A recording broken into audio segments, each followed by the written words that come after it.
couple of years ago, I was showing a friend a cabin that I was going to be staying in on a cruise. It was a luxurious cruise, it was a Viking cruise, and he agreed that the cabin looked fantastic.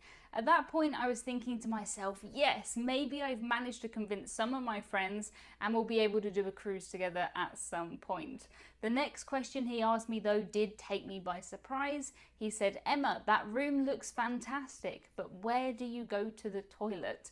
I didn't really know how to answer that question. I had just assumed that my friends would know that each cabin had its private bathroom, but it was at that point that I realized that not everybody knows what I know about cruising. My friend thought that there would be shared kind of communal bathrooms on each deck, and it does kind of make sense. If you look back at the 1960s, Norwegian Cruise Line had a whole advertising campaign, and in that advertising campaign, it said in big writing that every cabin had a private bathroom. If you were to have a look back at the Titanic, at the Queen Mary, none of those traditional ships did have private bathrooms. The Titanic actually only had 2 shared bathrooms for 709 third-class passengers. 2 bathrooms, 709 people. Thankfully, we've moved on quite a lot since then. It is quite difficult to describe what a cruise is like to somebody who's never been on a cruise, and I have found it frustrating over the years. If there's something you like and you want to share it with your friends, normally that's quite easy. If it's a new restaurant, if it's a movie, you can just take them, you can just show them. But with a cruise, all you can really do is share your photos and videos, and that's not the same as going on a cruise. Up until recently, I didn't really have a specific reason to try and get my friends to do a cruise, other than I knew that they would really enjoy it, but something has come up. My friends have always had concerns about cruises being boring, cruises being formal, about being stuck on a cruise ship, about things like being seasick, but I found a cruise that is absolutely perfect for me and my friends, and I think it's a brilliant first-time cruise. So I have spent a lot of time recently convincing first-time cruisers to cruise, and I'm happy to report I've been successful multiple times. It's gonna be a fantastic cruise. The first thing I talk to my friends about, and most people when they're considering their first cruise, is seasickness. Because if I don't talk about seasickness, anything else I say doesn't matter, because you're not going to get past the worry of being seasick. To be honest, I think I probably would have been one of these people who's nervous about seasickness on a cruise if I had waited until I was an adult to take my first cruise. I was 11 on my first cruise, and you don't worry about things really when you're 11. I get incredibly travel sick, and people seem to be surprised when I cruise a lot, but I do get very travel sick.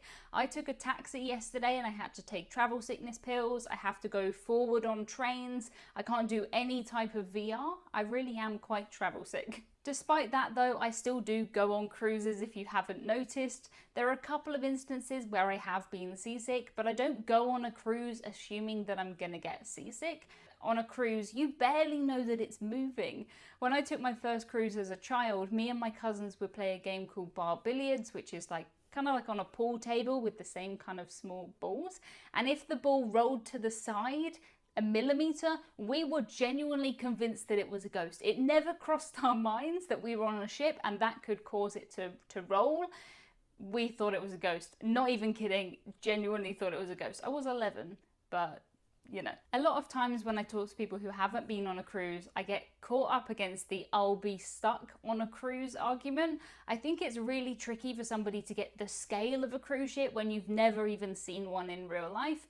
I try to describe at least the height in terms of a building. Most cruise ships are 15, 20 stories high, and if you were stood next to a 20-story building, that is pretty huge. That's how tall the cruise ships are. They're massive. Cruise ships really are like little floating towns. I tried to Google how many people do you need for something to be considered a town, and it came up with answers ranging from 1,000 to 5,000. A 1,000 passenger cruise ship is pretty small and a 5,000 is pretty big, so I think we have everything covered there, and that's not even including the crew. There's a lot of crew on cruise ships too. It definitely helps my friends when I explain how many restaurants and how many bars on board. Clearly my friends like eating and drinking, and that is a big part of cruising, at least for me. I always try and show friends pictures of the atrium, pictures of the pool deck, pictures of the ropes course, pictures of whatever's on board the cruise ship. But I have had a lot of friends say to me in the past that they saw my holiday pictures, they saw my pictures of the MSC Virtuosa's main gallery, and it just never crossed their mind that that was on a cruise ship. They thought I was just, I don't know where they thought I was, but they didn't realize that that was on a cruise ship. The cruise that I've managed to book my friends on is on board the Marella Discovery 2, which has 5 included restaurants plus more specialty restaurants, and I think 8 bars. That definitely helped convince them. I think a lot of my friends think that the only things to do on a cruise are to dress up to go to formal night, to play chess, to maybe go in the library. That's really, well, there are some cruises like that if that's what you want, but that's not the type of cruise that I like to do. Normally on a cruise, I will go and see Broadway shows, we will do trivia, we will do game shows, there will be parties by the pool deck. If you want a busy cruise with a very busy schedule, you can have that. Cruises really go from, you know, playing chess all the way up to go-karting. There's everything on a cruise ship now. If I'm talking to somebody and trying to convince somebody who really doesn't want to go on a cruise, they don't understand it, they think it's really boring, I will show them a ship like Symphony of the Seas, and these type of videos just tend to blow people's mind, which I completely understand. How it doesn't look like these ships should float, does it? But they do. I think it's really important to reassure first-time cruisers that if they don't want to do formal nights, they don't want to do dress codes, they don't want to eat at a set time, you don't have to do that. I like the more kind of flexible cruising, eat when you're hungry, wear what you want, and there's plenty of cruise lines like that. Often I'll get messages from people who will say, I took a cruise, I hated it, I'm never cruising again. When I speak to them, they're the most relaxed, chilled out person ever, just wanted to sit by the pool with a cocktail, and they booked a Cunard cruise, which is the most formal cruise line I can think of. It is a big thing to decide on a cruise line, but it's very, very, very important that you get it right. You'll spend a lot of time on the ship. It's a cruise. The cruise that I've convinced my friends to go on is a 90s versus noughties themed cruise. I took a 90s cruise in 2019 and it was so much fun that I rebooked for 2020. We all know what happened there. 2021 didn't happen, but they have announced the cruise for 2022. The 90s theme cruise is 90s bands by the pool, it's 90s trivia, it's everyone in 90s costumes. It is 90s, 90s, 90s, and in this case, noughties. 90s and noughties everything. Your Britishism of the week is noughties. I don't know what everybody else in the rest of the world calls this, but for us, the zeros, would you call it the zeros, is called the noughties. The 90s versus the noughties. That's just what it is here. I knew that my friends in theory would be interested in the 90s versus noughties themed cruise. It's very much our kind of thing, but there are a few hurdles that I still had to get over before they would commit to coming on this cruise. One of my personal least favorite things about cruising is how often you will pay a cruise fare and then all of these extra charges will get put on top. It makes it very difficult for first-time cruisers, but luckily the cruise line that I've booked this cruise with, Marella, they're a British cruise line, and they include gratuities as standard.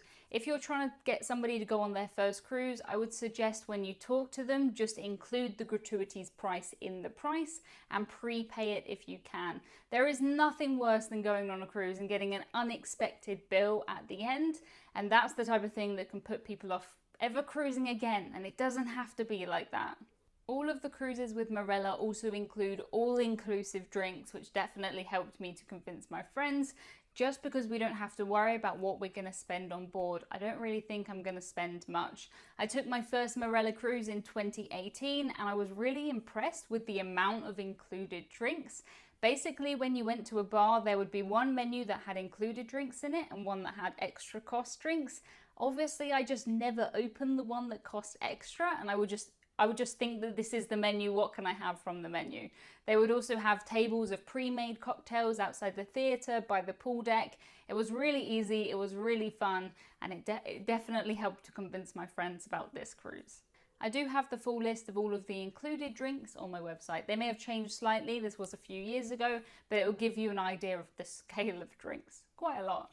At this stage, my friends were kind of coming around to the idea of doing this cruise. They agreed it was something that they would like to do, and logistically it seemed quite possible because it does include flights from the UK. But of course they had one big question, and that is, what is the price of this cruise? This cruise starts at £549 per person, and £200 of that is the flights. So the actual cruise, £349 per person for 3 nights, including gratuities, including drinks.